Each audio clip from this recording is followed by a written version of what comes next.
Inside of you, there are two wolves. You might have heard this, proverb? I think proverb. Proverb's the right word. And I can't be asked looking up the full quote right now, but basically it goes generally like this. A grandfather is telling his grandson that inside of you are two wolves and they are fighting for control. One is fluffy and friendly and likes belly rubs and licks faces and falls asleep after doing a big old cute doggy yawn that makes every human within range go, "Oh, what a big yawn, aren't you a sleepy little buddy?"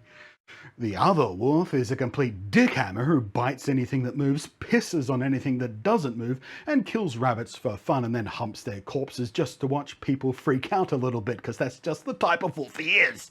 And so the grandson asks, well, Pops, aside from why you would put the horrifying mental image of a sociopathic wolf humping the bloody neck stump of a rabbit cadaver into my young and impressionable mind, I have one other question for you. Which one wins? And smug face Gramps over there says, the one you feed.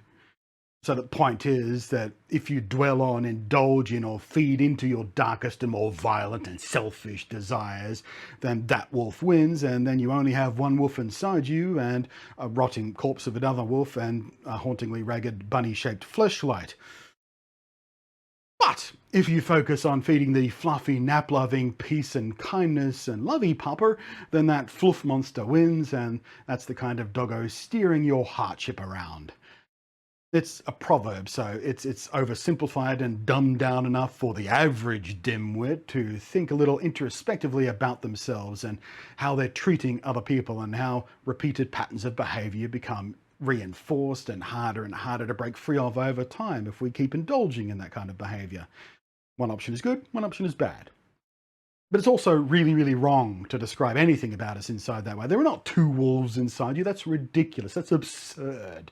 What is inside you is a slightly overcomplicated energy production plant that is only there to keep your brain alive and functioning, and your brain is only there at all to hold captive the massive interconnected neurons that have formed through emergent patterns and have turned a simple set of biological rules for reproduction into an intelligence.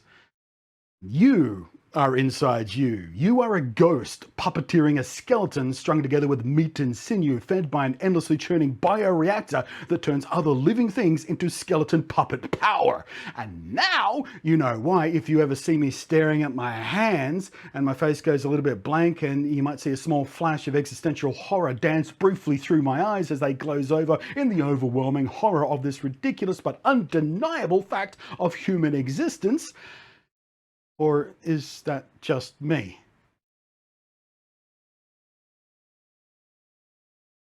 Might be just me. I hope it's not just me.